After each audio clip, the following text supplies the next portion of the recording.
Much for joining Build It Green's webinar this morning. Before we get started, I wanted to make sure everybody can hear me okay so that we can troubleshoot in the beginning if there's any problems. So we'll give a minute to see if there's any problems. As you see on the screen, if you can't hear me, raise your hand by clicking the hand icon on the control panel, and then lower your hand once you can hear. And if you're experiencing an echo and you're using audio through your computer, you may want to try calling back into the webinar using a landline telephone. Okay, looks like things are good. Great. Okay, so I'd like to welcome everybody to our webinar presentation entitled Insider Marketing Tips for Green Building Professionals. My name is Michelle Brown and I'll be your host this morning. Build It Green offers monthly webinars as part of our continuing education offerings and member benefits, as members receive free admission to our webinars as well as free access to our webinar library. Please note this webinar and PowerPoint slides will be available for download in our members-only webinar library by early next week. And if you're not a member of Build It Green, we hope you will consider becoming part of Build It Green's member community and helping to support our work in California. Please visit our website to learn more. So just a reminder, today's webinar is worth 1.5 CEUs, but we can only give you credit if you stay on for the whole time. And also, you do not need to submit this course for recertification, as we will upload it into your record. Okay, so on today's agenda, we'll be breaking up the presentation into two parts, and then Sharon will take questions for about 5 minutes between each section. You can take a look and see what she'll be covering there. And during the question and answer portion, you'll be invited to type your questions into the chat box, which is located on the right side of your screen, and then we'll read them for her to answer. And please know that during this webinar, everyone will be muted during the presentation. Okay, and just to let you know, a very short survey will go out immediately following the webinar, and we'd appreciate if you could fill it out to let us know how we're doing with our webinar offerings. Okay, great. So on today's webinar presentation, this morning we're very lucky to have with us Sharon Orezi from Next Step eSolutions. Sharon's been passionate about helping green businesses unleash the power of the internet to achieve success online. She is the founder and president of Next Step eSolutions, an award-winning Silicon Valley-based web design and internet marketing agency. Her company has a solid track record of building effective websites for green businesses, including construction, solar, and recycling companies. Sharon is a graduate of UC Berkeley and a featured speaker for many associations such as the California Resource Recovery Association and the Green Chamber of Commerce. Please say hello, Sharon. Hi, everyone. Good to be here with you guys today. Thank you, Michelle, for having me. So we're going to just change some controls here. Okay, we got to click it. Great. All right. All right, take it away. All right. So what I usually like to start my presentations with is, you know, thinking from your end in terms of what's in it for me. And hold on one second, you guys. I got to see if this. Yep, you're showing. Oh, there we go. Here we go. So what's in it for me? Why should you even bother to listen to what I have to say today? And my response is some statistics, some facts for you. First one is that 75% of the American adult population uses the internet. And a much more important number for you guys is that out of that population, 78% of them researches a product or a service online before making the purchasing decision. So the reality is that people are using the web more than anything as a research tool before they make purchasing decisions about your products or your services. A couple stats about social media, which is becoming a lot more popular these days, is Facebook is the #1 most visited website on the internet. They're going at a rate of about 6 million users per week.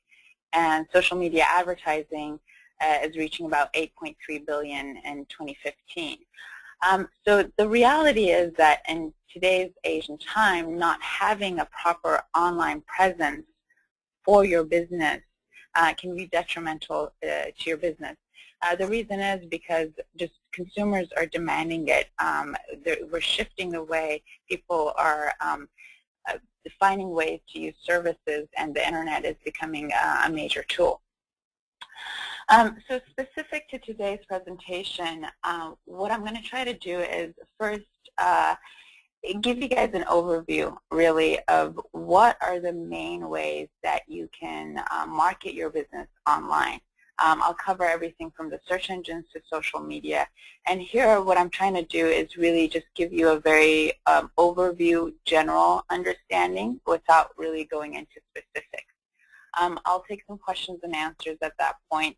And then I'll show you some strategies in how to market green incentives to homeowners.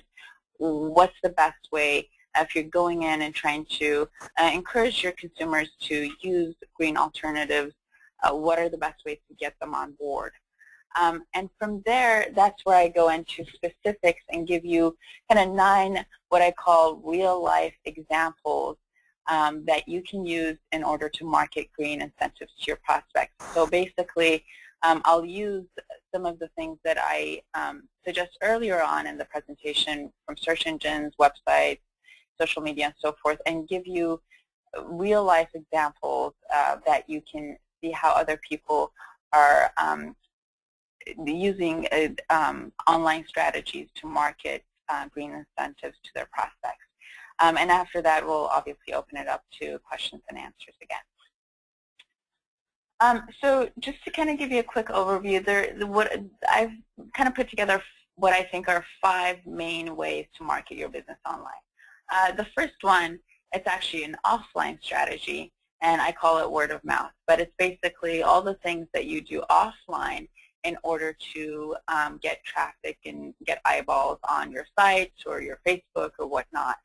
And from there, I'll talk a little bit about email marketing, give you some tips on that. We'll talk about search engine optimization, pay-per-click, which is another form of search engine marketing, and then finally social media. What is social media? What are the most popular sites that are out there that can be effective for your business? So we'll dive right in. I like to start with the easiest because my main goal here is that really at the end of this presentation, I want you to come away with maybe 2 or 3 things that you can start doing today. I'm going to be presenting lots of ideas and lots of examples, and for some of you it might get a little bit overwhelming. For some of you, you're like, oh, we can tackle all of these. My main goal here is for you guys to start tackling at least 2 or 3 of these. So the word of mouth, they're the simplest things that you can do. On a very basic level, if you're doing emails with your clients, which I'm sure and I hope that you are, to have an email signature at the end of your email. And within your email signature, that's where you put your contact information, include your website address. And in order to really get eyeballs and get people to click on your website address, I want you to think about adding a little bit of text right next to your address that draws attention to it. So you can say something like, visit our website to see our latest green project, or learn about our new, certification, lead certifications, and our new product specials and so forth. So you're basically giving a little snippet right next to your email address, right next to your website address that motivates the person to click on your website address. Second thing that you can literally do right after you hop off of this webinar is change your phone messaging system. When you're not in the office, say something like this. Hi, thank you for contacting Jane at greenarchitects.com. We're not able to take your call right now, but you can visit us online at greenarchitects.com and see some of the services that we offer and learn more about what we do. So effectively, if people cannot reach you in person, they have a way to be able to learn about what you do and go to your website. And then the obvious things, obviously, your business cards, letterhead, brochures. If you have a physical location, making sure that you have a sign that has your website address or highlights that you have a Facebook fan page and so forth to get people to go online. If you have any company trucks, cars, making sure that it includes your website address. And obviously promotional products and so forth that you might do. So these are essentially all very simple, very easy offline strategies that you can do to get traffic to yourself online. The second strategy is email marketing. Now, whenever I talk about email marketing, half the people in the room cringe. I can't see your faces right now, so I'm thankful for that. But if you're cringing right now, you're not alone. Most of us get bombarded with emails, and we hate it, right? So I'm going to give you some tips. With respect to email marketing, here's the way I personally think of it for our business. We send out an email once every few months. It's an opportunity for me to keep our name out there in front of people that I've come into contact with. I realize that, you know, not everyone's going to be ready to use our services right when they meet us or, you know, whatnot. But I want to be able to stay in touch with them and educate them so that when they are ready, they have a way to contact us. And that's really the way that you want to think of email marketing. So it's a great way to stay in touch with your prospects, with your clients, with your vendors, and constantly remind them that you're out there. So a couple of tips with respect to your newsletter. First thing is gather your list of people that you're sending out your newsletter based off of people that know you. So instead of going out there and buying a list of people and, you know, starting to annoy people, really start your list off small from your prospects, your clients, vendors that you work with, people that are your friends and so forth. And slowly start growing it that way, people that you meet at networking meetings and so forth. Keep your newsletters very brief. One thing I typically suggest is if you could keep the reading time for your entire newsletter to less than 2 minutes, that would be perfect because people don't have time, and especially online, we're even that much more what I call ADD. So you really want to keep it brief. Link to your website. If it's about making a special announcement, if you have a new product or a new project or something fun, use it that way. Do not use it as a full-blown, you know, series of articles with 5 pages of content that's going to take you, first of all, forever to put together. So the chances of you being able to do your newsletter on an ongoing basis is going to be very low. So think of it as a short snippet, about 2 minutes, worthwhile content that can add value for your audience. So a couple of tips, things to do if you're going to be doing email marketing. You want to brand it like your website or your collateral or whatnot so that everything is in line. And keep it short, fun, easy to read. We talked about that. Make sure that you're testing it across all email platforms. That would be the main ones being Outlook, Gmail, Yahoo, so forth, so that when on the recipient end the email looks good, they can see, you know, everything clearly. And as far as frequency, you know, each industry is different. There, you know, some industries it might be appropriate to do a newsletter on a daily basis. But for your industry, I would say at least once a quarter, or even or every month would be adequate. And as with all marketing, this is something that I always say is, if you're going to start something, commit to it. Commit to it to do it on a frequent enough basis. So if you think you're going to do one newsletter and stop, just don't start. It's really not worth your effort.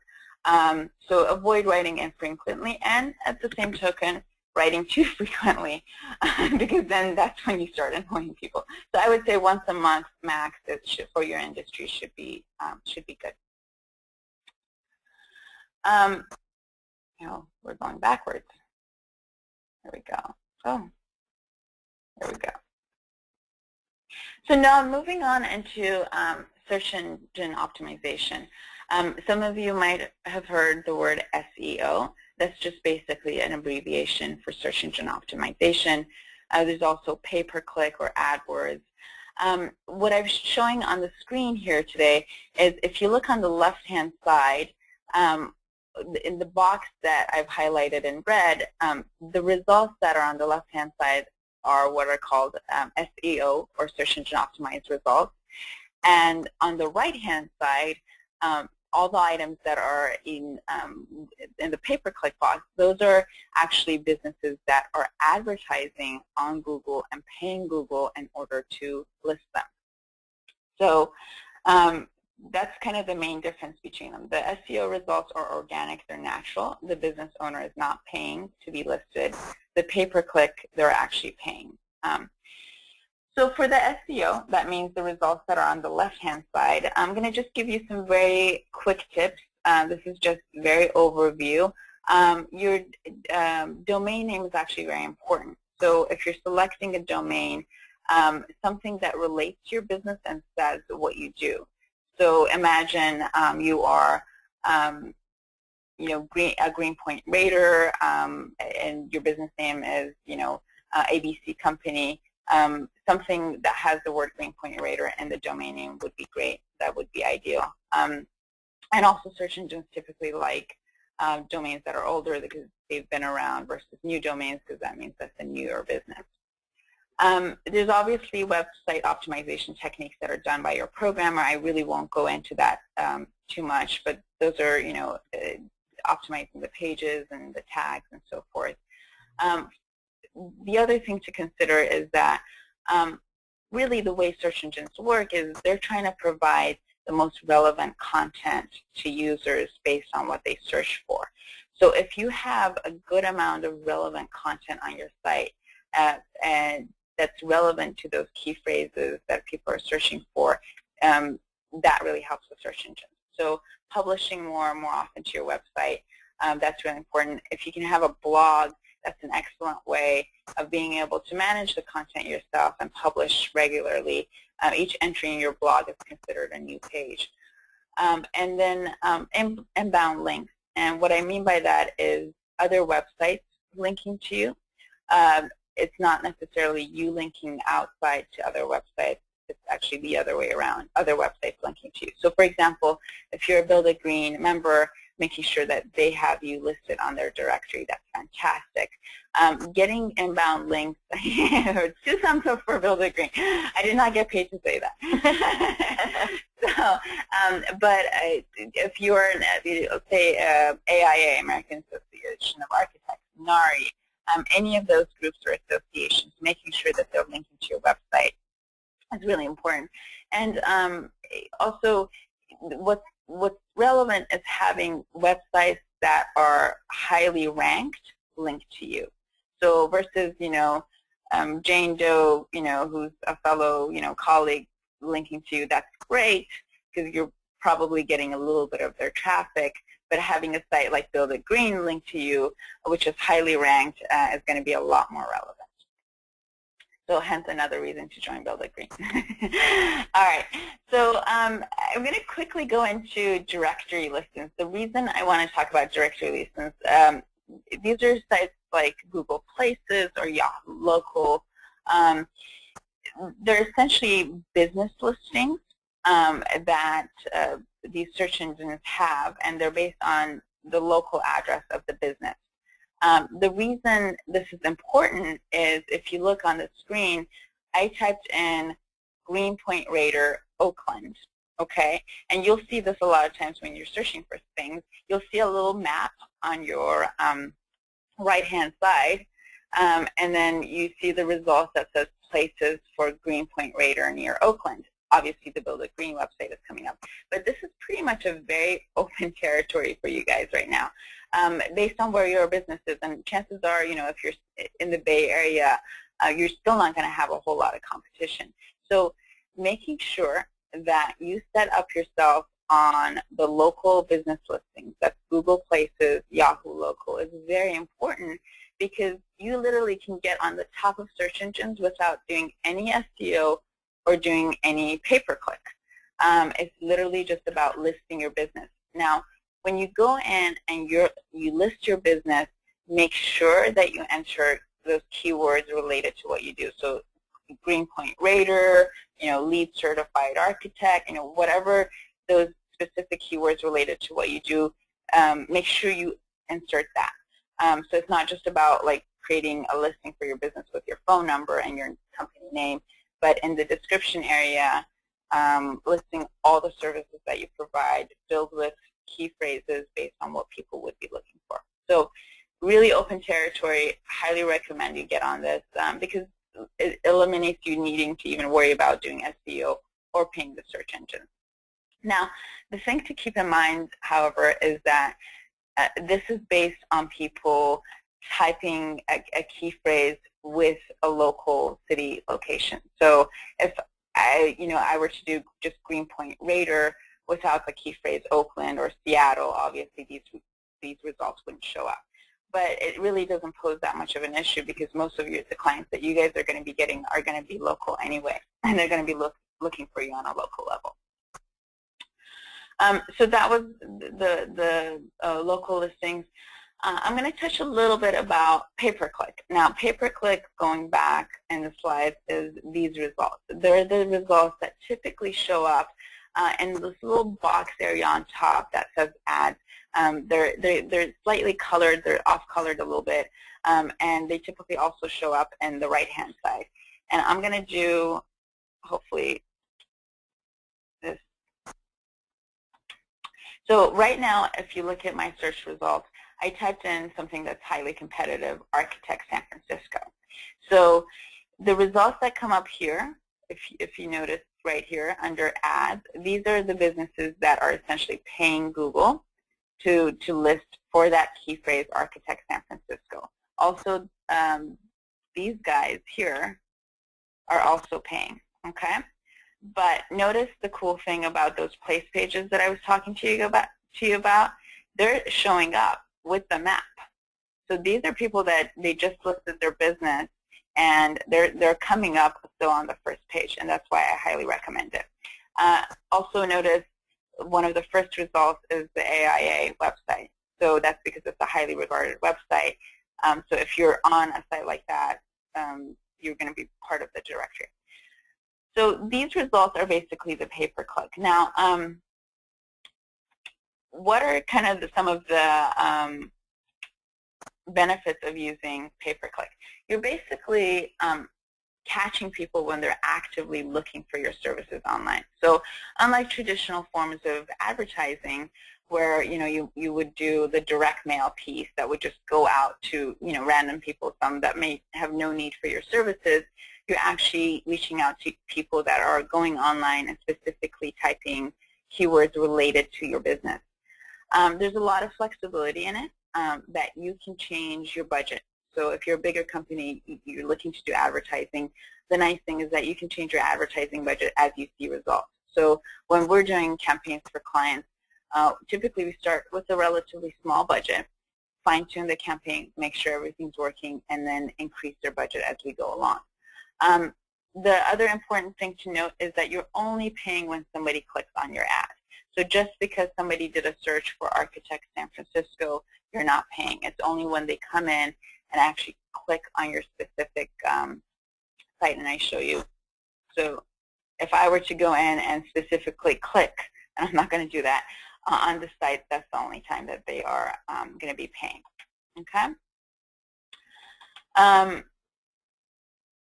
The other benefit of pay-per-click is that it allows you to only advertise your services on a local level. So you can say, we want our ads to only come up to people that are within a 15-mile radius of the city of San Francisco or Oakland and so forth. It also, there are a lot of great tracking tools. This is some screenshots from the software that we use in running our campaigns. So we can literally see each incoming calls that came into our clients, how long the call was, exactly how much are they spending, how many clicks are they getting. So from a tracking perspective and really understanding, okay, we're investing in this, is it really bringing results? It's a great tool.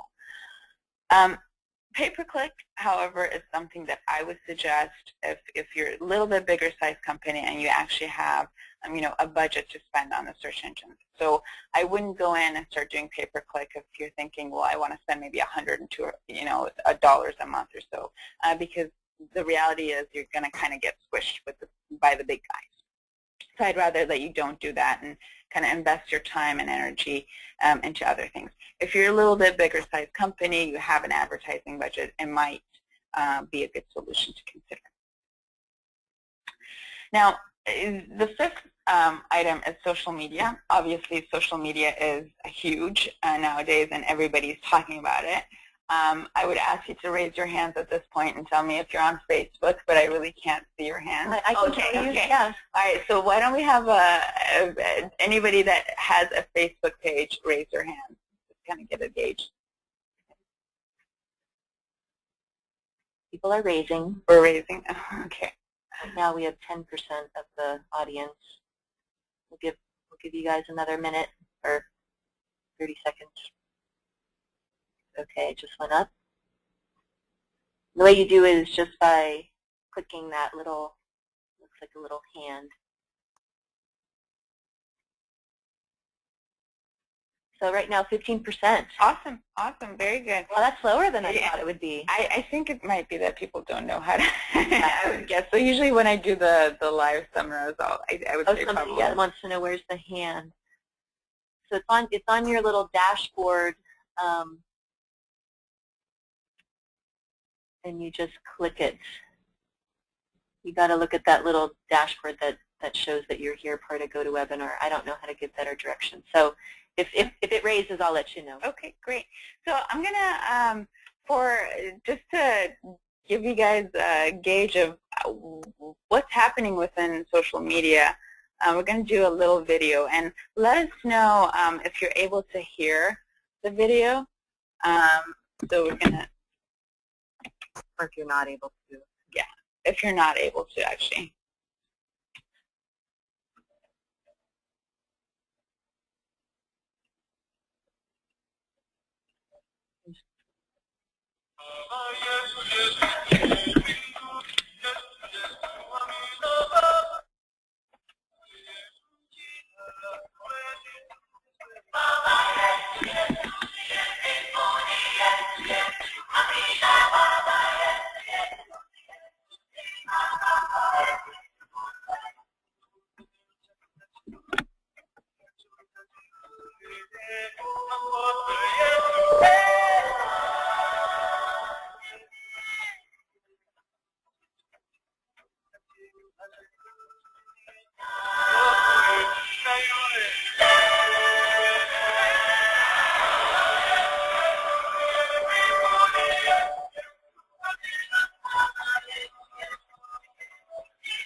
All right. So that's just a little intro into social media. I'll go into specific examples as we go into the second portion to kind of give you some real-life examples of things that you can do using social media to market your business. But I'd just like to close with quickly explaining what really is social media, because I find sometimes it can be confusing for people. And the way I like to explain it is actually by comparing it to traditional media that everyone's used to. So traditional media would be like the magazine ads that we used to do, or the radio ads, or the direct mail pieces. Even your website is considered traditional media. And what that means is basically, I call it the one-way street for information, and it's about you as a business owner putting out information about your business that you want your clients and prospects to learn. So it's a one-way street for you to give out information about your business. Social media, on the other hand, is like a two-way street. So it actually gives users of your services, consumers, your prospects, a chance to communicate back with you, and it really puts the consumers in the driver's seat. So they are able to go in and talk about your business on, for example, Facebook or Yelp or YouTube and so forth. So it's really a two-way exchange of information that's happening about your business. And I think in that sense, it's really already has revolutionized the way we do business, because you can't really do business in a vacuum anymore and put out all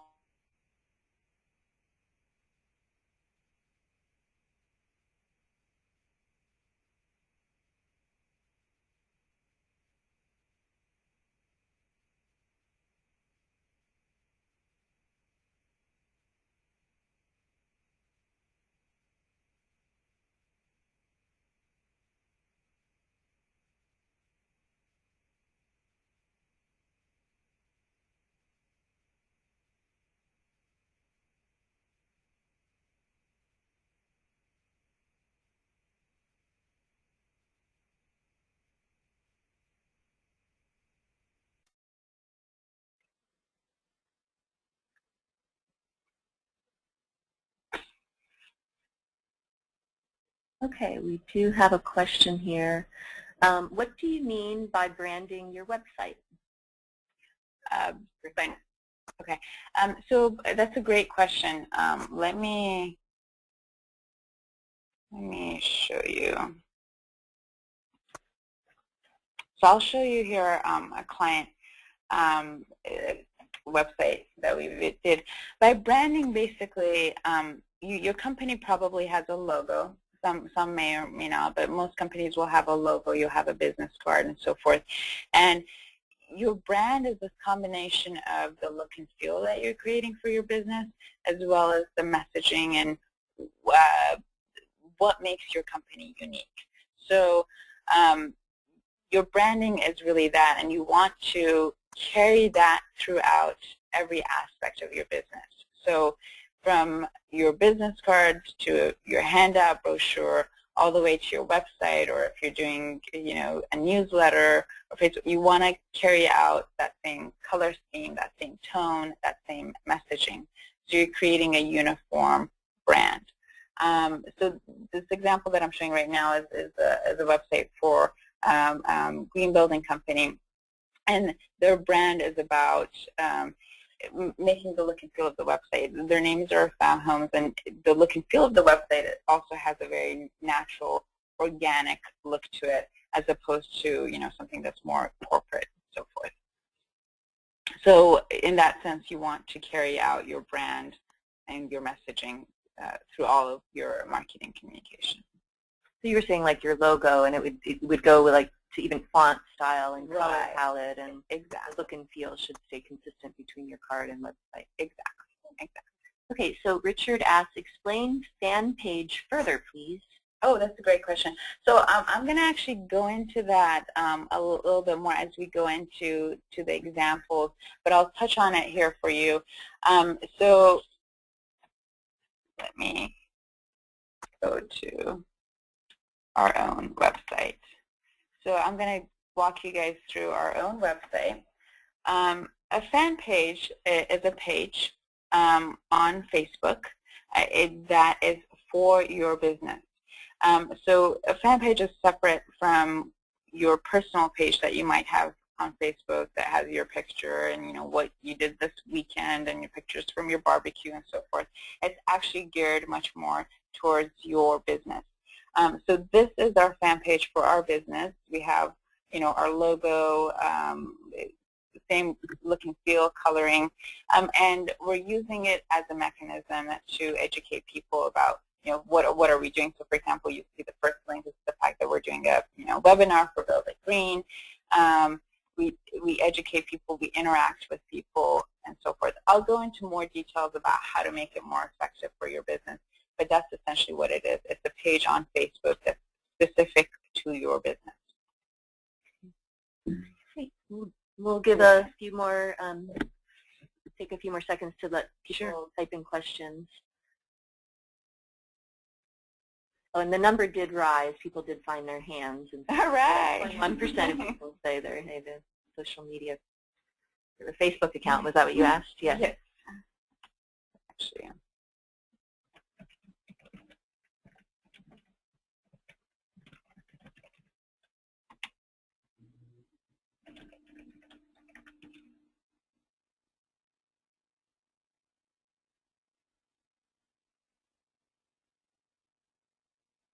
Okay. Are we good to? Yeah, I think we're good. We'll save the time at the end for more questions. Okay. Oh wait, somebody just came in.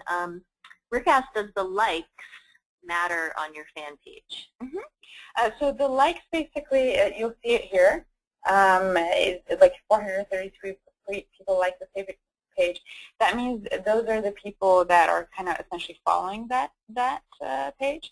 So yes, it does matter. If you have a page with nobody liking it, your message is not really going out to people, and we'll talk a little bit about that more. The more people that you have liking your page, the better. Okay, we should move on. All right. So a while ago, actually, I think it was the first presentation that I did for Build It Green. It was much more geared towards trying to understand what are good strategies that you can use in order to motivate consumers to start using either green best practices or within their home, or incentives to use either green products within their home, or so forth. And trying to understand what motivates people to use green alternatives. So I did a lot of, essentially research. I went to conferences and whatnot. And, what I found is actually it's very, very challenging to get people to adopt green practices. And it seems that homeowners don't seem to care as much as we like. And we're actually probably fortunate that we're in California, so people are a lot more savvy. But so it's funny because if you compare it to tech adaptation, the latest iPhone and the iPad and all that, these are things that we didn't have and we want. And so it's different from energy adaptation, because energy is something that we already have. So it's just really changing the mindset of the users and getting them to use alternative ways. So it's this funny thing between tech adaptation, people are adopting to tech so quickly, versus alternative ways for energy adaptation. It's really because it's something that we've had. So there's definitely a lot of, I find, education that needs to, consumers really still need to be educated, and I think we're still at the very early stages.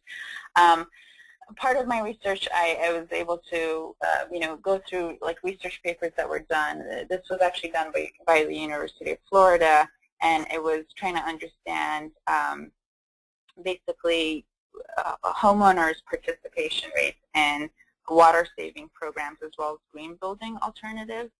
And what they found was that the consumers' willingness to pay was very strongly correlated to how long it took them to recover the capital that they had to invest for that alternative solution. So like what they found is like for every 2 years longer that it took for that consumer to try to recover their capital, their willingness to pay dropped by 25%, which is huge. And so there's a direct, strong correlation between personal economics and people's adaptation of green. So a lot of the studies that I came across consistently showed that the personal economics was one of the strongest factors. I think, again, like you mentioned, we're in California. We're a little bit luckier that, and specifically Northern California, that people are much more savvy, but really personal economics seems to be the dominant factor. So in marketing these services, alternative services that you have or products, I want you to always keep that in mind, is finding a way that you can demonstrate the economics to the consumer in order to get their buy-in. Now, some of the good news things that I found was that people that do definitely more buy-in are higher income level, higher education level. There's definitely a correlation that, you know, users that were 35 to like 50 or 60, which were much more likely to adapt versus obviously under 35 or the senior citizen age. So as we go into this, what I call kind of the third part of the presentation, what I'm really trying to do here is give you guys real-life examples of how you can market these green incentives within your marketing material and within how you talk to clients. So with that, I'll dive right in. The first item being your website. Demonstrating the economics through specific examples that people can relate to. And I'll go actually to the live website to show you this. So this is, again, the site that I was talking to you about. We have a section called Going Green, and we give people all the reasons why they should consider it. But one of the things that you want to do is, as you're demonstrating the economics, give them examples that they can relate to. So, for example, you know, if you have a high efficiency, let's say, refrigerator that costs this much, in 10 years, you know, you're going to be paying X amount of money for your electricity bill versus if you do the alternative. So rather than saying generically, you know, if you go green, you're going to save money, give them specific examples. So here, like switching 25 lights of fluorescent bulbs, it will cost you like this much, it'll save you this much, $75 investment, you know, how much time to recover and so forth. So we're really trying to give people the green incentives and about using green homes. So new green homes sell faster, green homes sell at like 37% higher cost per square foot, and so forth. So using your website as a medium to demonstrate that is very effective and very important. And also, when you're meeting with clients offline, you can always reference your website, or, you know, if you're going to print, you know, some type of a collateral, having specific examples that they can relate to. And then in a more ideal situation, if you're meeting face-to-face with the client, you know, ask them for a specific example. Okay, you know, where are you guys at with respect to, you know, where's your energy bill with that? And this is how much, you know, if you use this alternative solution, it can save you. With respect to the website, another example that I want to show you, this is a solar company, and we built a website for them. And what we did is, rather than saying, okay, if you go solar, you're going to save a ton of money, we did a little calculator tool on their website. And I'll show you how the calculator works. So you go in, and you basically, you choose how much you're paying in your electricity bill. So let's say I have an electricity bill of $500, and you click calculate. So then it tells you, okay, your average monthly electricity bill is $500. Last year you spent about $6,000. In the next 10 years, you're going to spend about $90,000. Wow. And in the next 30 years, you're going to spend about $500,000, a little, actually $600,000. And then what we do is we visually show them the cost effectiveness of going solar. So we have the net system cost with all the rebates and whatnot calculated out for them versus what they pay to the utility companies in the next 30 years. So we effectively show them, okay, you're going to save about $500,000 in the next 30 years if you switch over to solar. So in that sense, it's a lot more effective. Why? Because it's something they can relate to. That they have that $500 a month utility bill, and now they can see, okay, you know, in 30 years they can save about $500,000. So it could even be shown if, like, say somebody's argument is we're not going to stay in our house for 30 years. You know, at the time of sale, or, you know, this information could be available to the realtor to say this house save you. Exactly. And so as a result, and one of the things that obviously in this demonstrating the economics that you're pointing out too is basically the fact that that solar is going to effectively increase the value of the house. So that would be one more example. And I think the other important aspect of this example is the visual component of it. With websites and typically with anything online, you have a lot more shorter attention from people. So communicating things through visuals that they can very quickly grasp is going to be a lot more effective than just text. So keep that in mind whenever you can.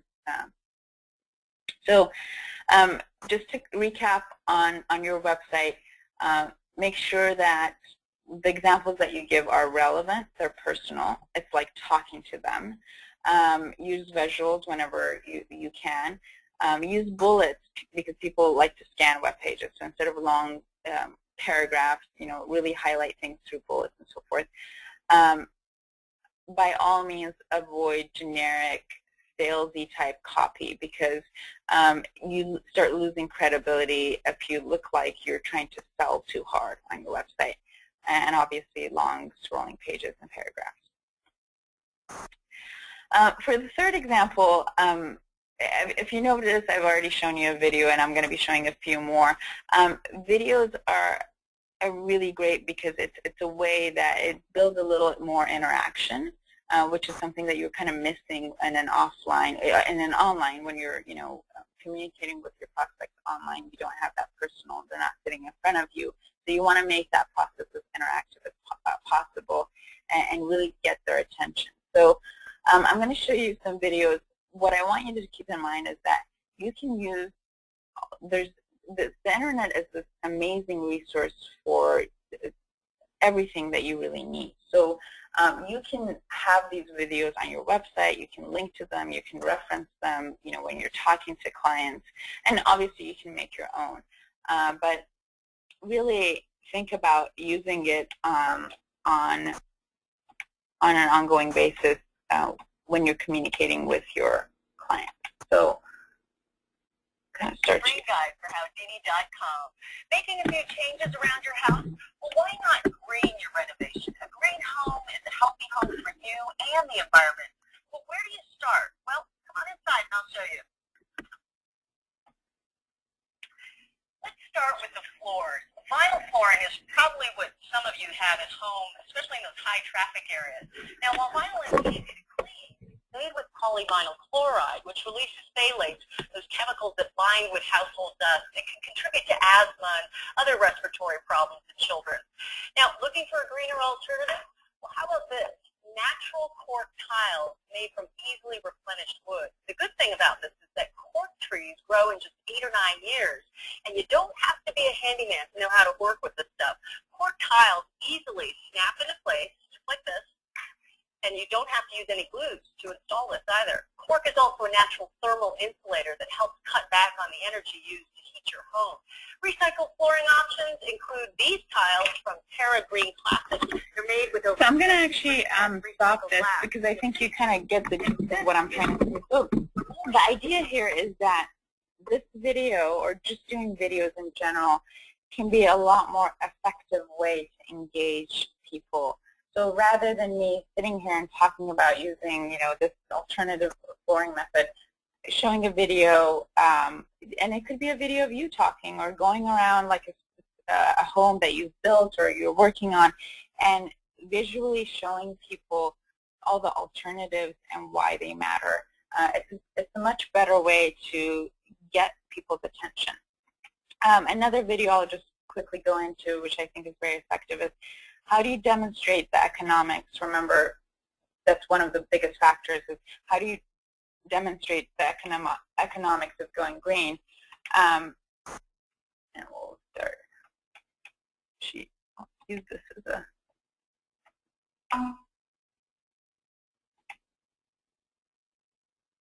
use this.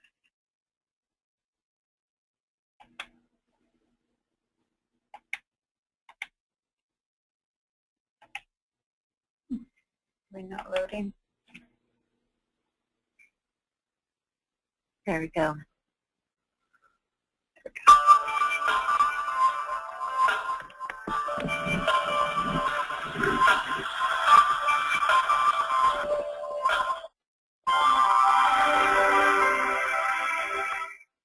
Hi there, I'm Denise Richardson for Howdini.com.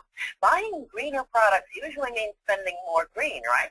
Not always. Personal finance guru and best-selling author David Bach is here to tell us how we can actually make money with eco-friendly choices around the house. David's ninth book is called Go Green, Live Rich. Thanks for being with us, David. It's great to be here. What's a green mortgage? This is what's called an energy-efficient mortgage. So you can go to the bank and say, listen, I'm interested in doing some improvements to my home, green improvements. And do you have a mortgage either that will allow me to buy a home and fix up green, or do you have a home equity product where I can pull money out of my house to make green improvements? And the answer is yes. They're called energy-efficient mortgages, and that's what they're specifically for. Might they give you a larger loan if you're making those kinds of adjustments to your home? It's not necessarily a lot larger, but it's like a construction loan, or it can be an extra 2 or 3% that you can specifically go buy these products for your home. Like those Energy Star appliances, those make a huge difference in your house. That's what people want now. I would imagine there are tax benefits as well. There can be tax benefits. You really have to talk to your accountant about those specifically, and it comes down to what it is also that you're putting in your home. What are the kind of improvements that would make a difference? Well, I'll tell you what. This is the new thing again, to make your home green. It really is. The idea here is that you can literally search online and find videos that communicate these messages to your clients, so that you can use them within your website or when you're talking to clients. And the other thing to keep in mind is that once you find a website, so let's say if you are doing your own website, or you have your own video, or you have a great video that you like to show to your prospects, definitely extend the distribution to different mediums. So you can include it on your website. You can embed it into your website.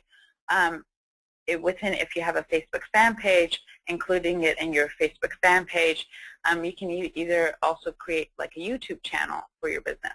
So the other thing to also to keep in mind is that if you're going to go in and do your own videos, which I would actually highly encourage, you literally with a smartphone, let's say an iPhone, Android, any of these the phones that have video capability, you can make your own videos, and you can literally upload them instantaneously to your Facebook page or to your YouTube and so forth. So if you're going to do your own, integrate your own videos into your site, if you're going to put something on the home page, try to keep it under 90 seconds. Again, you want to get the message across quickly. If you have something that is more content related, I would say under 3 minutes you're still okay, but I would probably keep those on the interior pages more as part of your resources. But if you're doing something more promotional in nature for the home page, keep it under 90 seconds. The other thing to keep in mind is that with a lot of these things internet related, you want to keep it fun, you want to keep it easy, you want to keep it entertaining. That's the way you get people to really sit and watch. So keep it as interesting as possible. If you're doing your own videos, always make sure that you have what's called a call to action at the end. What's the call to action? Call to action is, give us a call at 800 blah blah blah. to schedule a free consultation, or fill out our online form so that we can send you a product sample. It's basically where you are asking that consumer or prospect to now act and do something. And that's usually filling out an online form, joining your newsletter, picking up the phone and calling you, but make sure that you always end with a call to action if you're doing your own videos. If you're going to be doing your own videos, you have the luxury of being able to record it several times until you perfect it. So it's not a one-shot deal. You do it, until you have it at a point where, it's working great. You can keep redoing it. And definitely make sure that once you do your video, you include it on multiple platforms, your Facebook, your YouTube, website, and so forth. Things to avoid for videos. Avoid long videos over 5 minutes or so because it takes longer to load, and you're going to lose people's attention. And if you're doing a video that's taking 5 minutes or so, it probably means you're trying to cover too much. So instead, I'd rather see that you break it down into multiple smaller videos. Don't get too technical. You're going to start losing people. So the purpose of the video is not really for you to showcase your technical expertise. It's to get people's buy-in and interest in having them contact you. And if you're going to be doing your own videos, instead of you sitting there and just talking into the screen, go around the house, and as you're talking, show the elements, or show the product, show your showroom, so forth, so that it's visually more interesting and entertaining, rather than you sitting in a fluorescent room talking to the prospect. Is the interview, like having two people, having somebody ask a question, is that more interesting? Yeah, that's definitely. I love doing that because, and whenever we do videos for clients, I'm always doing it more of like a question and answer. The interview idea is great because what you're trying to do in that situation is answer the questions that are going through your prospect's head anyway. So you're just, so is it more expensive to do this option and so forth. So you can literally have you and a client sit, in their home, the backyard or something, and just do Q&A back and forth. Cool. Yeah.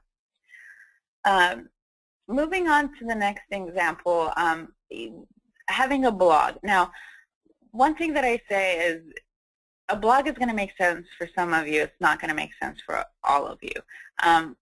Start a blog if you can really commit to writing entries in that blog frequently enough. And by frequently enough, it could be once a week, it could be once a month, worst case, once a quarter, but I'd still like to see something at least once a month. And if you really feel that, you just don't have the time or the resources to do that, don't feel like you need to do a blog. If you do have the resources or the time, blogs are really good because they help search engines, they help with your credibility, showcasing your expertise, and ultimately they help with generating traffic to your site and prospects. So some of you might recognize Mark English. He's actually somebody that I met through one of the speaking engagements that I do. As an architect in San Francisco, and he has this great blog. It's called The Green Compliance. And they cover everything about building green homes, and from technical nature things to just samples and so forth. One of the nice things that he has like a discussion board where people talk about, building techniques in passive houses and sustainability and interviews and so forth. So it's actually a very, very good resource.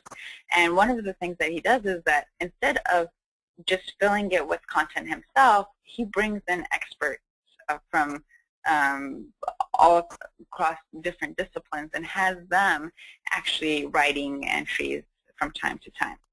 And we were actually talking with him, and I was like, so how has that, helped you in your business? And he's like, the nice thing is that when I get a prospect that comes through, that has been a part of my blog or seen my entries, they're pretty much sold. So they're like, we know we want to work with you. let's move forward. I'm not going through that longer sales cycle of trying to get their buy-in and trying to show them like, well, why is it effective and so forth. So they've already been part of the education process. So in that sense, it's nice. And like I mentioned, if you're going to do a blog, really see if you have the time and energy to be able to commit to it.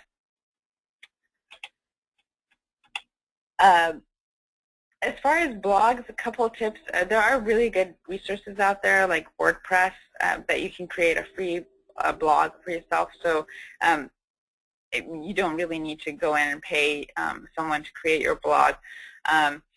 Keep it short, fun, easy, entertaining, same things. Don't worry about perfection. People don't really, it's not like you're writing a printed material that's going to go in a magazine and then, that's it.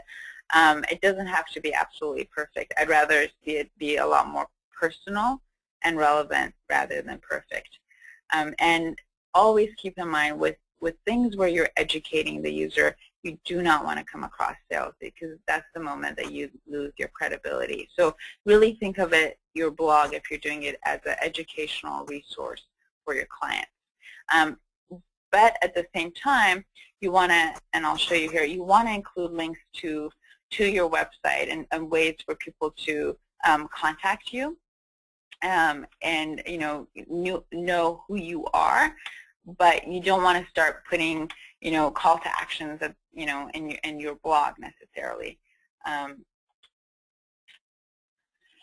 So moving on to Facebook, I'm just we talked just very briefly about it. Obviously, it's the #1 online social network website.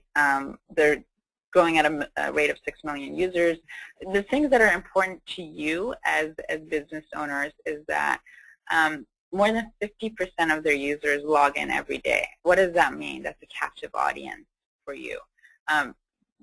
Any other form of marketing that you do, there's no way that you can kind of get people's attention on a daily basis.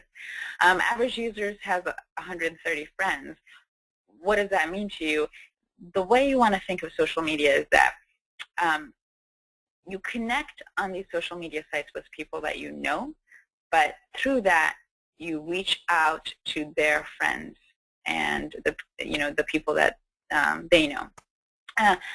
Unfortunately, I really don't have time to go into great detail with respect to social media. We actually do a social media workshop where we spend 2 hours giving details, and I'm happy to share that with Michelle if anybody wants to go a little bit, dig deeper into social media, and I give you tips on that. But the general concept here is that you really want to think of it as social media as, I always say, how as sometimes contractors or architects, you put out that signage in front of a home that you're working on.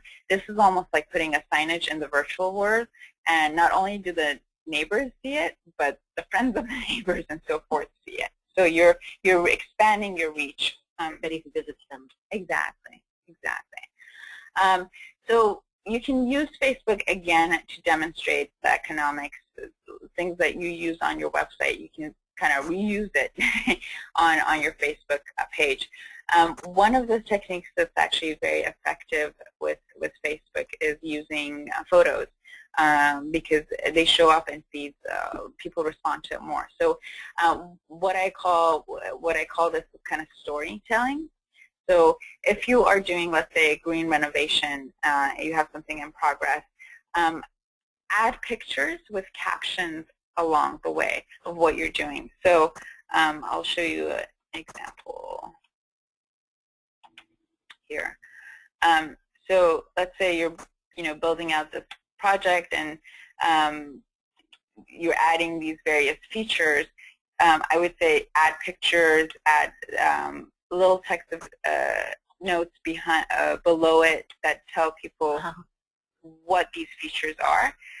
Another thing to consider is if you can ask your client whose project you're working on if they don't mind if you tag them in the photos. The reason that's important is because once you tag them in the photos, your photos will be shown in the feed of all of their friends. And that's essentially how you're expanding the people that you're reaching out to. And it would be great, if the client sends, writes up a comment, oh yeah, we're doing this thing in our home, and we just redid the drywall and so forth. So you're essentially trying to reach out to their friends. And the other thing that's nice about the Facebook is that you're really trying to show people what happens, what goes on a day-to-day basis in your business. And again, it's a great educational tool, but it just makes your business more personable.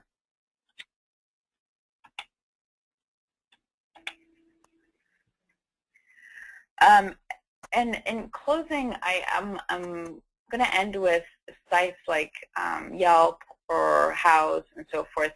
Yelp I particularly like, and again, if I could see you guys, I'm sure half of you might be cringing right now when I say Yelp, but it's actually a very good resource for generating leads.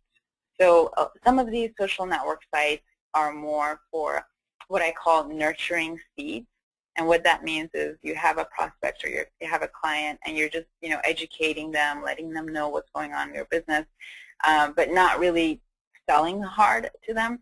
Yelp or Google Places, these are sites that people actually go in when they're looking for a specific business. So if you don't have a Yelp page for your business, make sure you create your business listings. Make sure that, and I'll show you our Yelp page so you can see.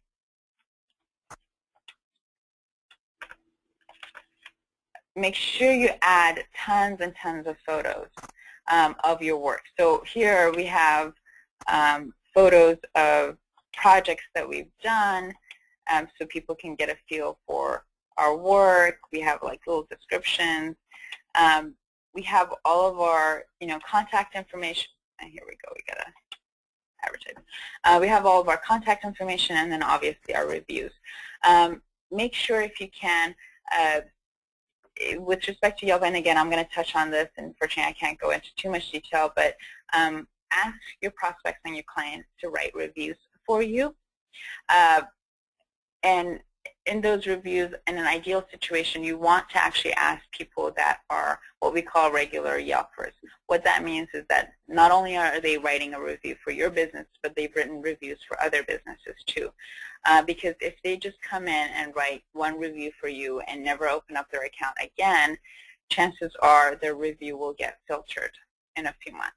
So try to go out and seek people that you know that are Yelpers. They've written reviews for other businesses to write a review for you. One of the things I want to talk about just really quickly is how to address negative reviews. There's some kind of insider tips that I sometimes I give, and I think for now I'll just leave it as once you create your Yelp page, you have an opportunity as a business owner, if you get a negative review, to interact with that person that wrote you the negative review. So if it's somebody that you know, I would say offline, maybe just contact them in the most objective way, not, and just say, I just noticed your review. I want to understand what happened. How can we fix the situation? And remember, this is where the consumer is in the driver's seat, like we talked about in social media. This is not about you putting the message you want about your business out anymore. It's the consumers are now in the driver's seat. It's the reality of our time. Yeah, exactly. So see if you can address the situation. Just let them know, you want to see how you can alleviate the situation. The users have the capability to change their review. So I can go from a 1-star review to a 5-star review. As a user, I can change my review for your business. So if you can do that, that's great. Try to, and you also have tools where you can send personal messages that are not public to everyone to that user and see what's going on. In the off chance, in the worst case scenario that you're not able to get them to change their review, you've talked to them kind of privately, you're not able to get them to change their review, you can actually make a public message right next to the review as the business owner, and in the most objective way as possible, try to explain the situation so at least you're giving people your side of the situation, and chances are, if you're coming across being completely objective and reasonable, and the tone of your language, the tone of your response reflects that, people are going to be able to see that, especially if you have like one person that's written a review that's like looks like it's very malicious and not in the appropriate tone, and you respond in a very professional way. People will see that, and they actually like that. So I would definitely recommend, in the worst case scenario, to do that. I'm going to actually show you a quick video of how to address negative reviews on Yelp.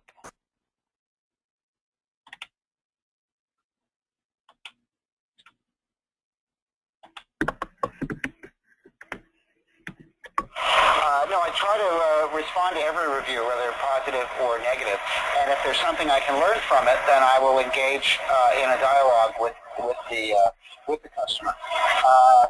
And in fact, every time I've engaged in a dialogue with a negative review customer, with one or two notable exceptions, that review has gone from a 2 or 3 star review up to a 5 star review. One recent engagement, I've got a 3 star review. Guy talked about one of my employees. I helped to identify with him who the employee was. We discussed a little bit about that employee's hearing issues, so there was something about the employee made a face or something. And before this dialogue was over, it was over a couple of days, probably 8 or 9 emails or messages, I guess you call it. Not only did the review go from a 3 star to a 5 star, but the customer has become one of my best customers. He's joined one of my wine clubs. Had another one just the other day with it was a 5 star review, but said something a little negative about our pricing, and we went back and forth on that, and she rewrote her review. She realized she didn't really look at the store very well, and overlooked the whole segment of our product. Okay.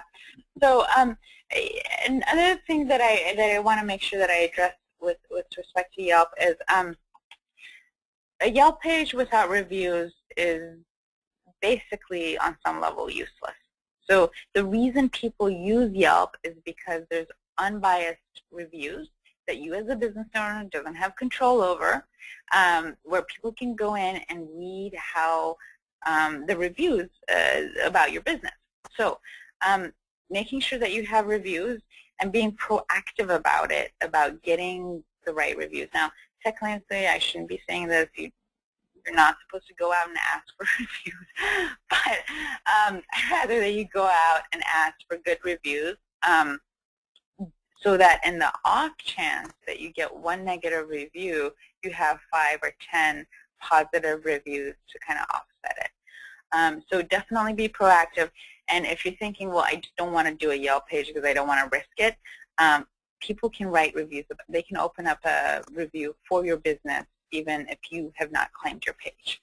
So that's the huge risk with it, is I can go in and write a review for your business even if you haven't claimed your page. So that's why I'm saying being proactive about it, claiming your page, getting some positive reviews in there, adding photos, adding credibility items is going to be huge. In terms of actual results, I will give you my own personal experience. We started our Yelp page, I think, probably about 1.5 years, 2 years ago. And right now, it is the #1 lead source for our business. And I do everything. I do, obviously, email marketing and, internet networking, referrals, existing clients. We do it all. And Yelp is now turning into be our #1 biggest referral source. We get probably 1 to 2 phone calls a day from it. And you would not believe the size and type of companies that actually contact us from Yelp. So I'll give you an example. Anybody heard of Westinghouse Solar? Westinghouse, the appliance company, Westinghouse, pretty big. They contacted us through the Yelp page. We had some of the largest electronics manufacturing companies contact us through our Yelp page. So it's not necessarily for, the small people, tire kickers, that sort of thing. Now, again, with anything, once you start showcasing your business online, you're going to get different types of leads, but you need to have a mechanism in place to make sure that you're properly filtering people through. The way we do that is we do a 30-minute complimentary phone consultation with clients, and it's an opportunity for us to see if we're a good match for that business. And you can do something similar.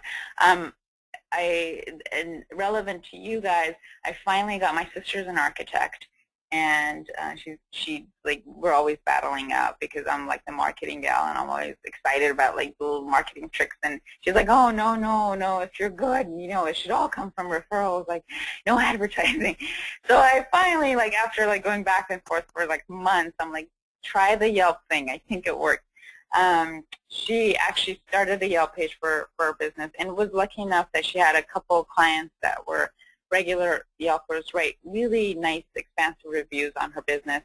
And now she's gotten 2 or 3 projects that closed already, and she gets less than we do because it's a different type of business, but she gets like a handful of people calling her every month, and it's really. And I actually asked her, so what are the type of clients that call you? And she's like, it actually tends to be more techie people, male. So you know, it's going to be different for every type of business, but I think it's something that's worth considering.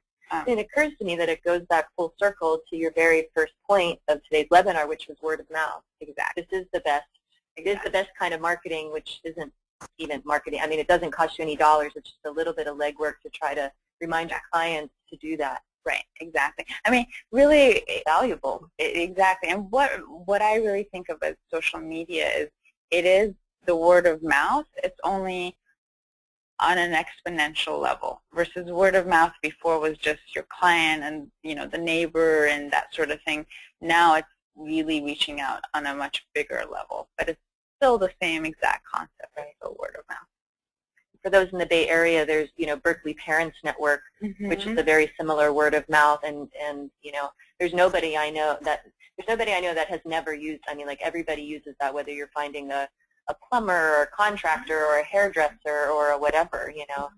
And that's a great point. It's so much weight. Yeah, that's a great point. And actually, another thing that I would highly recommend is getting in on these email groups, these kind of moms groups or referral groups, like, you know, Stanford Network has one, or Berkeley, you know, because a lot of times people reach out to that community and ask for referrals to businesses, and it's a great way to get referrals for your business. So in conclusion, what I would say is that overall, I think we're still in the very early stages of homeowners' adaptation of green building practices. And I think your role is more specific to educate the customers. We're still in that phase where we're still trying to educate the consumer about the benefits in order to get their buy-in.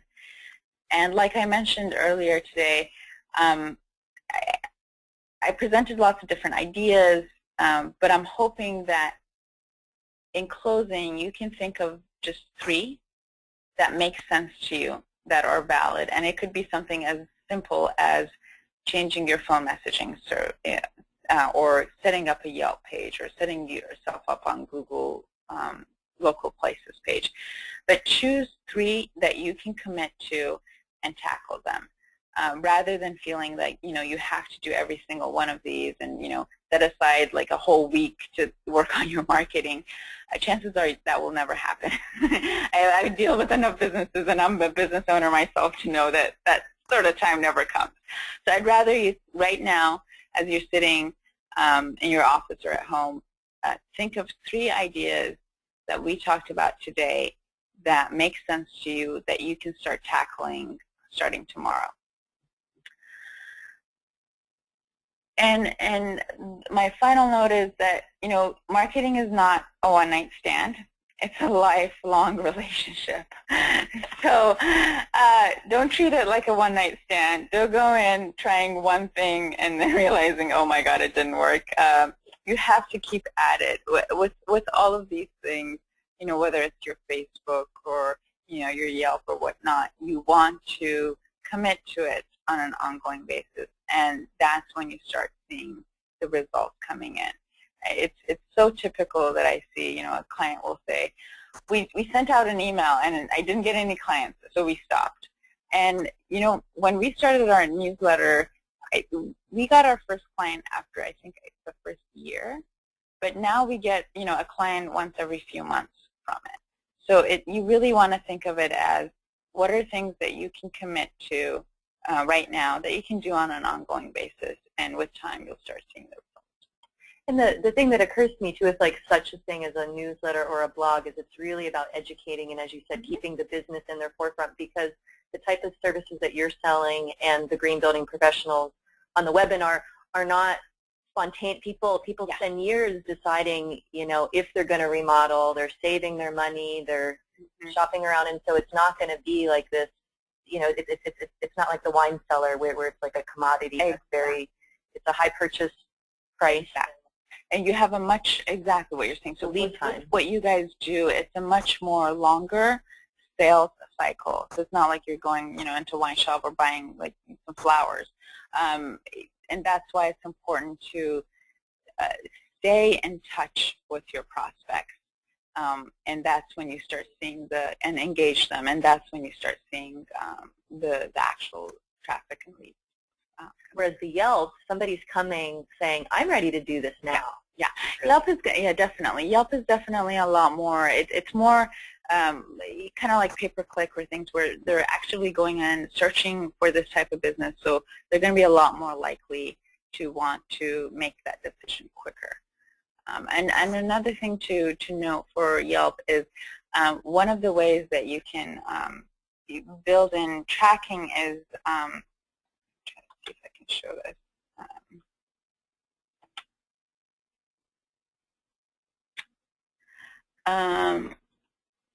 It might not be showing. There's an option where you can add a special offer for Yelpers, and it's a great way for you to track who's coming through Yelp. So aside from obviously asking people, you can say, if you're a Yelper, and it should be something that's different than what you typically do. If you're selling products, you can say, like, we'll, give you like this, a thing for free if you purchase like, $200 worth of products, or we'll do a 1 hour in-house consultation complimentary for Yelp users, and that way you can track who's coming in through Yelp. And the final closing notes, I'm more than happy to send you guys reference links to some of the websites and videos that I referenced today. So if you need that, I can just communicate somehow with Michelle, and I'll get that to everyone. And if you're looking to just kind of stay in touch with us, we actually have all of our social media sites that you can find by going to our website. There's a little link called Follow Us at the bottom of every single page, and it links to our Facebook page, Yelp, Twitter, LinkedIn, and so forth. And again, we use all of our social media more to educate you on how you can use these marketing strategies more effectively on your site. So. Great. Okay, so we're going to open this up for questions, and we'll give people a few minutes to type some in.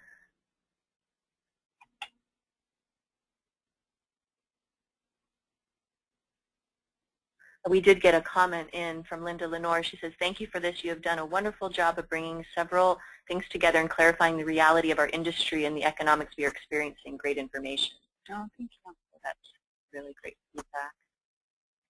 Okay. So yeah, so folks can type in questions there.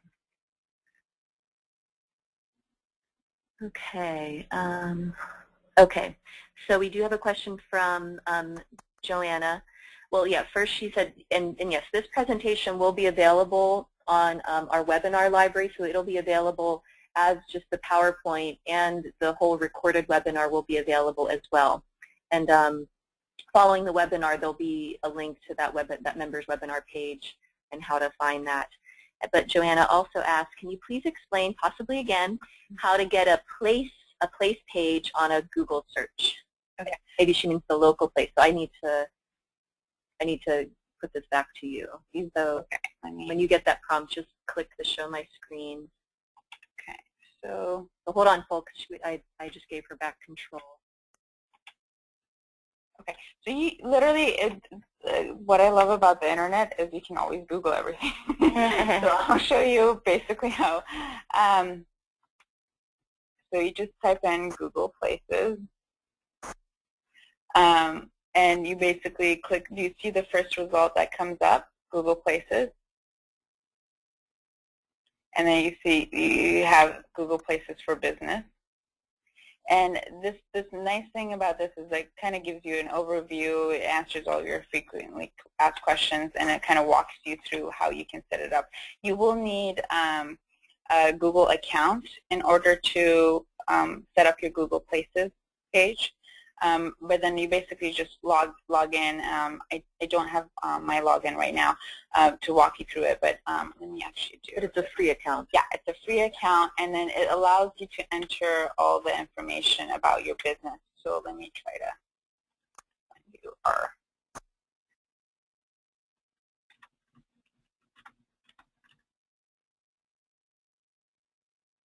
And so if you actually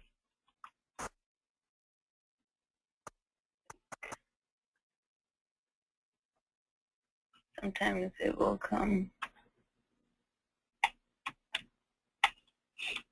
Oh, I see.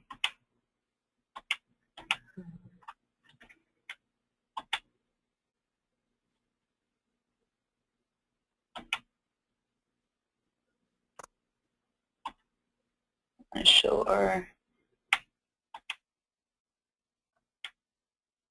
So these are all the Google Places results. Hopefully it will.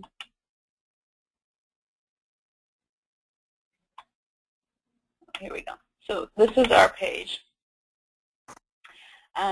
So within here, and you have this edit this place where we can go in and log in and essentially edit. But you can add photos, kind of similar to the Yelp page, information about your business, and then Google Places actually will pull reviews also from Yelp. So that's why getting people to write reviews on Yelp is good for you. But you can also have people write reviews directly on Google as well. And so I'm trying to see if I can.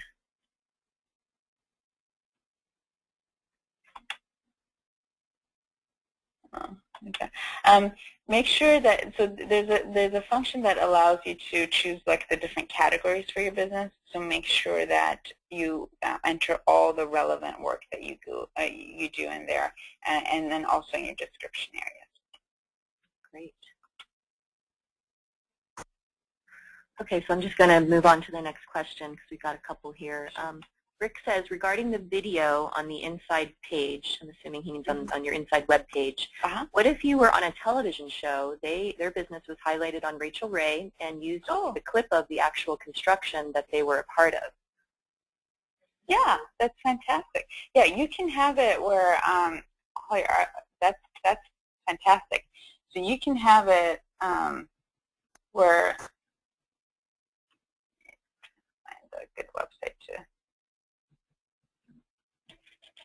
Definitely included in within your website. So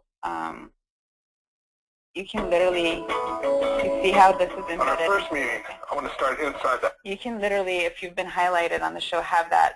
And I would say if something of that nature, bring it onto the home page. Link to it directly from the home page, because that's tremendous. Put it on your Facebook fan page, everywhere, all over it. Yeah. And here's another example of But definitely, and then you can have a little caption that says, like, as featured in, what was it, the Rachel Ray show, and so forth. So experiencing a little bit slower internet, but basically the idea is that just make sure you have a link to it, like, somewhere on your homepage. Great.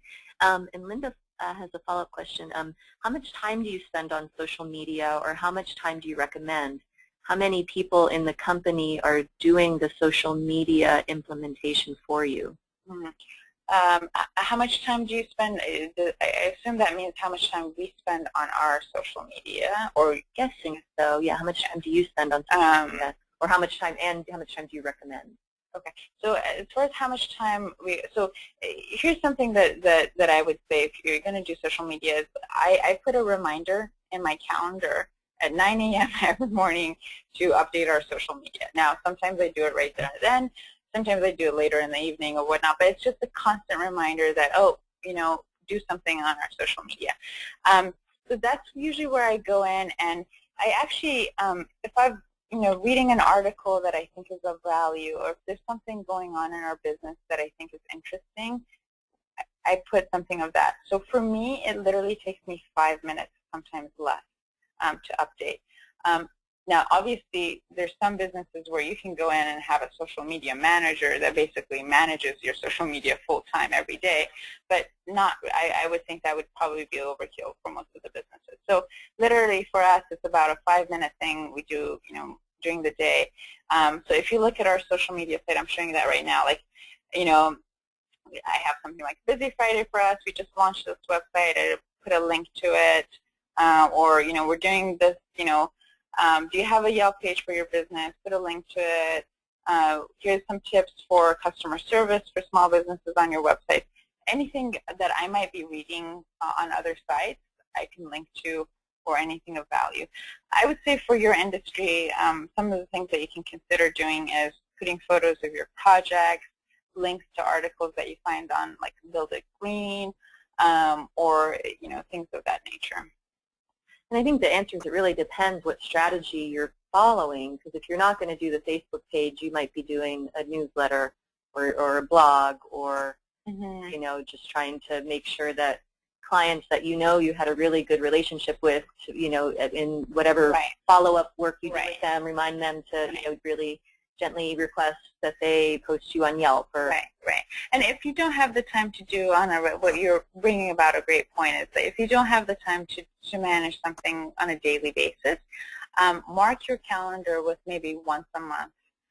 Like I usually dedicate Fridays to working on the business, and like maybe half a day on a Friday where you go in and ask people to write your reviews on Yelp or send out your newsletter, that sort of thing. Just having it something that's set in your calendar that you can commit to.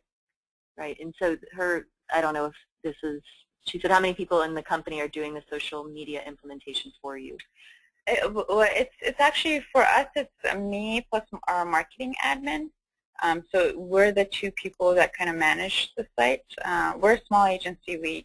We're a team of 6, so we don't have like a ton of people. I would imagine with bigger sized companies, you might have somebody that's just in charge directly of managing. But typically, even with bigger companies, you have 1 or 2 people that are in charge of managing your social media. Okay. And Rick just got back to us on, he's one with the clip from Rachel. He said, yes, thanks. They did place it on YouTube, Facebook, and LinkedIn, and their website. Oh, fantastic. And yeah, Joanna just commented, she's like, you didn't mention LinkedIn at all, and she was surprised. Yeah. Unfortunately, I hate it. It's funny because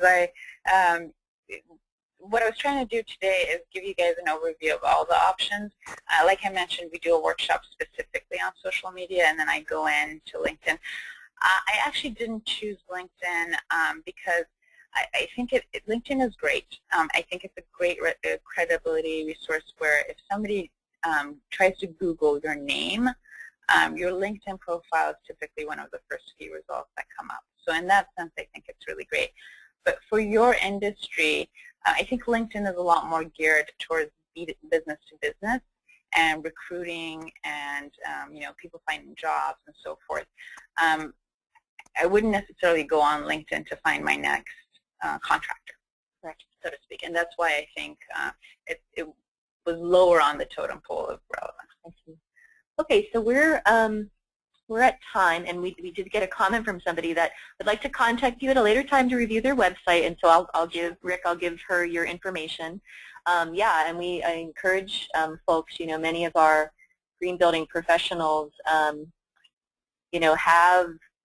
taken advantage of Sharon's services, and maybe I'll chat with her about seeing if we could maybe do the social marketing workshop maybe as a webinar at a future date. So just wanted to yes, thank you again formally. This is really great. People are sending a lot of thanks for all the information you gave, and they really felt like they got a lot out of today. And we just wanted to remind folks we have some upcoming webinars in September. We have just a half-hour webinar. It's free. There are no CEUs available for it, but it's Tour of the Roadmap for Local Government. And that is with Build a Green's Program Director Bruce Mast and Mike Gable. And that is Thursday, September 8th from 1 to 1:30. And then later in the month, we've got our Guild webinar, and that is Green Rebates and Financing Programs in California. And that's with Greenpoint rated Program Manager Tanaya Asan. That is going to be an hour on Wednesday afternoon, and that is worth 1 CEU. And so we hope you'll join us. And yes, we hope you found this information helpful. And again, I hope people do adapt. Choose 3 things you learned today, even if it's changing your email signature. Something as simple as that. And we want to thank you all for attending today. If you have additional questions, both me and Sharon will probably stay on for a few minutes to answer any remaining questions, but we just want to let you know the webinar is officially over, so folks can leave if they need to. And again, fill out the survey right afterwards. It'll help us know how we're doing with our webinar offerings. And so feel free to stay on the line because we are getting a couple comments in. Yeah, Linda says, good points. Nice to know the amount of time is manageable for doing social media. She appreciates the reinforcement of already known info. We're getting a lot of great program thanks, and we'll just stay on for another minute and see what comes in. Yeah, it's while we're waiting for people, my little thing is like I've never written a Yelp review, and I've considered doing it. Is it hard, or I mean, it just seems like so basically what you need to do is you need to create a Yelp account. Okay. I would say that, and when you're asking for clients, make sure that when they create their account, they add a photo, or so it looks like more credible. You literally just you can even create an email alias, and then you can just go in and start reviewing businesses. And it's really a matter of you're not going to get all the spam from finding out them or anything. Okay, so we do have, Lance wants to know, please share where they can find this presentation later. So as I mentioned in the follow-up email, if you are, so the PowerPoint and the webinar will be on our members webinar library. So you need to become if you're not a Build a Green member, that's how you gain access to that. But if it's a specific question, you can certainly email myself at guild@buildagreen, or you can email Sharon, her website right there. But the webinar itself and the PowerPoint will be on our members library, and there will be a link in a follow-up email. Okay, so Linda says she's committed to doing a picture and post to Facebook today. She'll be getting the video from the Hallmark channel on YouTube and her website. Awesome. Cool. Awesome.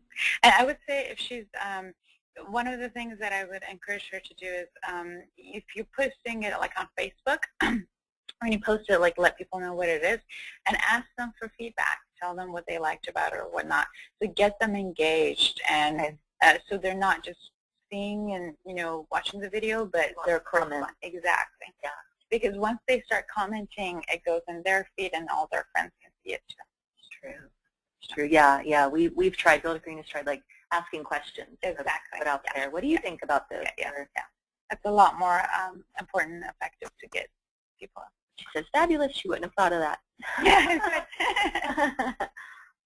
Yep. Yeah, there's so much, and I really commend everybody for being on the webinar. It's like, I know, I mean, just being at the guilds, like there's some folks that have really resisted even having an email or website. And so some of this is like definitely a stretch for some, but the ones that are really adopting this, the social media marketing are really finding that it's really helping. Okay, so Richard says, I have a psychopath who I'm trying to keep from finding me. Uh-oh. He knows that he looks on Facebook and LinkedIn. Is it possible to reliably exclude him from seeing my profile info? Do I need to know his email address? Wow. On Facebook, you can block people. So if he has a Facebook account, you can block his account. What else? Facebook and LinkedIn. Yeah, LinkedIn. I don't know if you can block people on LinkedIn. I'm not sure, but I would guess. Yeah, I mean, well, first of all, you don't friend them, but can they see your public profile? I don't know if LinkedIn has the ability to allow you to set profiles where some people are blocked from it, but Facebook does for sure. Okay. And yeah, does he need to know his email address? He would need to know his Facebook account. Yeah, you would. Yeah, it's the first name. Yeah. Okay. Okay. Well, we haven't gotten any more comments or questions, and so we're going to officially sign off. Thank you all again, and we hope to see you in September. Okay. Bye-bye.